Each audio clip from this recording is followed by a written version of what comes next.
नमस्कार किसान भाइयों, मैं नितिन आप ही के अपने YouTube चैनल किसान मित्र नितिन में आपका स्वागत करता हूं। किसान भाइयों, सरसों लगभग हर क्षेत्र में बोई गई है। पिछले 2 सालों से सरसों का रेट भी अच्छा रहा है, सरसों की डिमांड अच्छी थी क्योंकि 2 सालों से सरसों की पैदावार कुछ कम हो रही थी या जितनी पैदावार होनी चाहिए थी उतनी लगभग पैदावार नहीं हो रही थी। और पिछले साल तो उत्पादन से बहुत ज़्यादा डिमांड थी, इसीलिए सरसों का रेट भी बहुत ज़्यादा रहा। सरसों के तेल का रेट भी आप देख सकते हैं।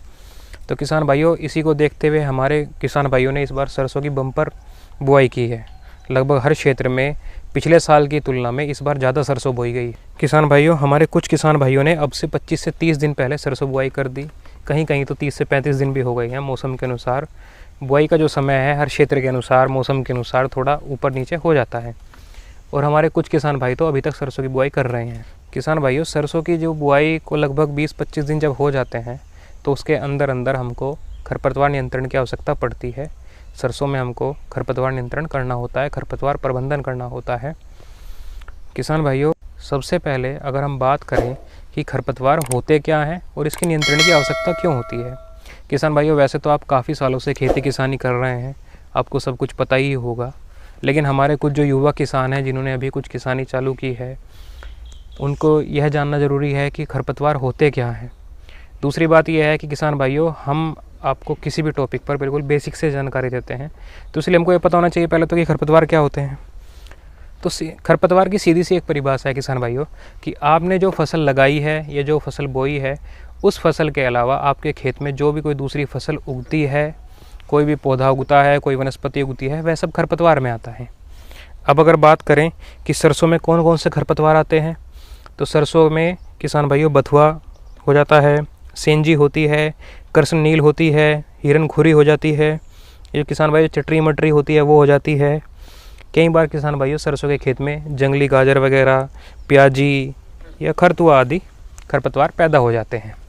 अब अगर बात करें कि इन खरपतवार नियंत्रण की आवश्यकता क्यों है, क्यों हमको अपने खेत से खरपतवार हटाना होता है, तो किसान भाइयों सबसे पहले तो क्योंकि हमारी सरसों के खेत में खरपतवार जो है हमारे सरसों के पौधों से ज़्यादा होता है। जितना हमने बीज बोया होगा, जितने हमारे सरसों के पौधे होंगे, उससे कई गुना खरपतवार जम जाता है। यह बहुत प्रभावशाली होता है। इनकी जो जड़ें होती हैं वो पोषण खींचने में एक्सपर्ट होती है और ज़मीन से पोषण बहुत जल्दी ले लेती हैं। किसान भाई हमारे जो भी सरसों की बुआई करते हैं या किसी भी फसल की अगर बुआई करेंगे उसकी बुआई के समय खाद जरूर डालते हैं, चाहे वो DAP हो, NPK हो, MOP हो या SSP हो, किसी न किसी खाद से बुआई करते हैं। ये खरपतवार जो हैं ये बहुत तेज़ी से बढ़ते हैं और इनकी जो जड़ें हैं वो बहुत तेज़ी से पोषण खींचती हैं। तो हमारा जो भी खाद डाला होता है, हमारे किसान भाई जो भी बुआई में खाद डालते हैं, वह पूरा का पूरा जो पोषण है वो पूरे का खाद का एक बड़ा हिस्सा ये खरपतवार ग्रहण कर लेते हैं और बहुत तेज़ी से फलने फूलने लगते हैं। कई बार तो ये खरपतवार जो है हमारी फसल से भी ऊपर निकल जाते हैं। जब फसल से ऊपर निकल जाते हैं और संख्या में ज़्यादा होते हैं तो हमारी फसल को हवा धूप नहीं लग पाती।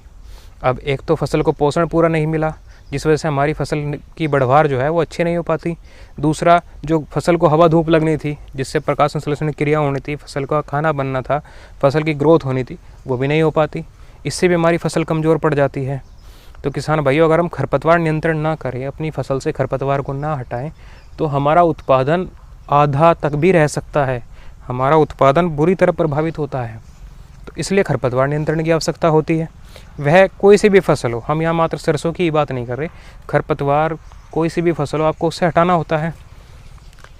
तो किसान भाइयों, अगर हम अब बात करें कि सरसों की फसल से खरपतवार कैसे हटाएं, किन किन तरीक़ों से हम सरसों की फसल से खरपतवार को निकाल सकते हैं, तो किसान भाइयों, सरसों की फसल से खरपतवार ख़त्म करने का सबसे पहले जो मेथड होता है वो होता है कि जिस भी खेत में आपको सरसों की बुआई करनी है, जिस खेत की आपने खेत तैयार किया है सरसों बुआई करने का, तो बुआई से तुरंत पहले अपने खेत में फ्लूक्लोरेनिल 45% EC की 2.25 लीटर से 3 लीटर की मात्रा को लेकर उसे 800 से 1000 लीटर पानी में मिलाकर प्रति हेक्टेयर अपने खेत में छिड़काव करना चाहिए।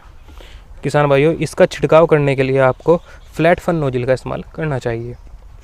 तो इससे आप ज़मीन पर इसका स्प्रे कर देंगे तो आपकी सरसों की फसल में कोई भी खरपतवार नहीं उगेगा।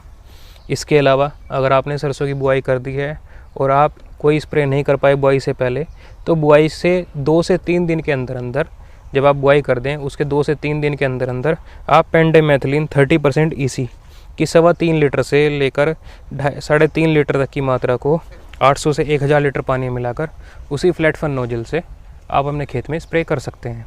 लेकिन किसान भाइयों, आपको यह 2 से 3 दिन के अंदर ही करना होगा, क्योंकि अगर उसके बाद अगर आप करेंगे तो आपकी जो सरसों का जमाव है उस पर फ़र्क पड़ेगा। आपकी जो सरसों के पौधे जो जमेंगे या तो उनका जमाव कुछ कम रह जाएगा या फिर वो स्वस्थ नहीं उगेंगे।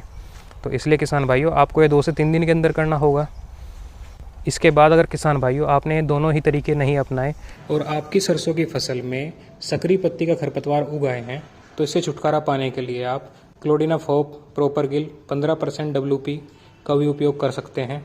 यह बाज़ार में कई नाम से आती है। धानुका की डाइनोफॉप के नाम से आती है, UPL के अवतार के नाम से आती है, इंसेक्टिसाइड की ओमेगा के नाम से आती है। 160 ग्राम का इसका पैक आता है। इसके अंदर 8 पुड़िया 20-20 ग्राम की होती हैं। उनको 1 पुड़िया 15 लीटर पानी में डालकर आप अपनी सरसों की फसल पे स्प्रे कर सकते हैं। ऐसा करने से आपकी सरसों की फसल में जो भी सकरी पत्ती का खरपतवार होगा वह सब नष्ट हो जाएगा। और आपने अपनी फसल पर कोई स्प्रे नहीं किया खरपतवार नियंत्रण का, तो किसान भाइयों इसके बाद आपको खरपतवार नियंत्रण के लिए अपने खेत में खुरपी की सहायता से निराई ही करनी होगी। निराई करने के लिए जब आपका खेत तैयार हो, उस टाइम पे 20-25 दिन के आसपास लगभग खेत तैयार रहता है। जब आपका खेत तैयार हो उस समय आप अपने खेत की निराई कर सकते हैं और जो भी खरपतवार है, सभी प्रकार के खरपतवार इस समय निकाल सकते हैं।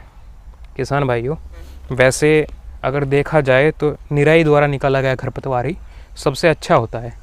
एक तो वह जड़ से निकल जाता है, दूसरा बात यह होती है कि जब भी हम किसी खरपतवार नियंत्रक रसायन का हम अपने खेत में स्प्रे करते हैं तो हमारा जो मुख्य फसल है उसकी ग्रोथ भी कहीं ना कहीं प्रभावित होती है, उसकी इतनी अच्छी ग्रोथ नहीं हो पाती है। तो इसलिए हम आपको सुझाव देंगे कि अपने खेत में वही 20 दिन के आसपास आपके क्षेत्र के अनुसार उस समय आप अपने खेत में निराई करा के जो भी खरपतवार है उसको निकलवा लें। किसान भाइयों, आज की यह वीडियो हमने खरपतवार प्रबंधन के लिए बनाई थी। सरसों में कौन कौन से खरपतवार होते हैं, वैसे मैंने जो भी खरपतवारों के नाम बताए हैं आपकी की सरसों की फसल में, वह आपके एरिया के हिसाब से अलग अलग हो सकते हैं। या आपके खेत के अनुसार जिस एरिया में जो खरपतवार ज़्यादा होता है सरसों में वो खरपतवार हो सकता है। लेकिन सबसे बेस्ट तरीका तो यही है कि आप खुरपी से निराई करा के उन सभी खरपतवार को साफ़ करा लें। तो आज की वीडियो बनाने के उद्देश्य से आपको खरपतवार नियंत्रण के बारे में जानकारी देना था। अगर आपको यह वीडियो अच्छी लगी तो किसान भाइयों इस वीडियो को लाइक करें। अगर आपको कोई सुझाव हो तो आप कमेंट करके बता सकते हैं। और किसान भाइयों, आपने अभी तक हमारा चैनल सब्सक्राइब नहीं किया हो तो आप हमारा चैनल का सब्सक्राइब कर लें। हमारा उत्साह बना रहता है किसान भाइयों, हम आपके लिए अच्छी अच्छी जानकारी खोज के ले आते हैं। तो इसीलिए आप हमारे चैनल को सब्सक्राइब अवश्य करें। जल्दी मिलते हैं एक नए टॉपिक पर वीडियो लेकर। किसान भाइयों, अपना कीमती समय देने के लिए धन्यवाद।